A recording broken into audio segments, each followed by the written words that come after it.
செம்மணி மனித புதைக்குழியில் குழந்தையொன்றின் எண்புக்கூட்டுடன் இரு எண்புக்கூடுகள் நேற்று அகழ்ந்து எடுக்கப்பட்டுள்ளது. 3ஆம் கட்ட அகழ்வு பணியில் 8ஆம் நாளாக நேற்றைய தினம் தங்க ஆபரணம் என சந்தேகிக்கப்படும் ஆபரணம் ஒன்று மீட்கப்பட்டுள்ளது. இதன்போது 5 எண்புக்கூட்டு தொகுதிகள் அடையாளம் காணப்பட்டுள்ள நிலையில் ஏற்கனவே அடையாளம் காணப்பட்ட எண்புக்கூட்டு தொகுதிகளில் குழந்தையொன்றின் எண்புக்கூட்டு தொகுதி உட்பட 2 எண்புக்கூடுகள் அகழ்ந்து எடுக்கப்பட்டுள்ளது. அதன் அடிப்படையில் இதுவரையான காலப்பகுதியில் செம்மணி மனித புதைக்குழியில் 255 மனித எண்புக்கூட்டு தொகுதிகள் அடையாளம் காணப்பட்டுள்ள நிலையில் அவற்றில் 249 மனித எண்புக்கூட்டு தொகுதிகள் முழுமையாக அகழ்ந்து எடுக்கப்பட்டுள்ளது.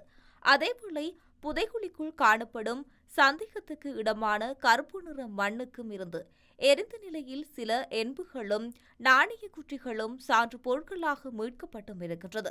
அத்துடன் மூக்குத்தி போன்றதான உடைந்த நிலையிலும் சிறிய தங்க ஆபரணம் ஒன்றும் சில நாணய குற்றிகளும் மரப்பட்டி ஒன்றின் சிதைவுகளும் ஆணிகளும் மீட்கப்பட்டுள்ளதாக கூறப்படுகின்றது.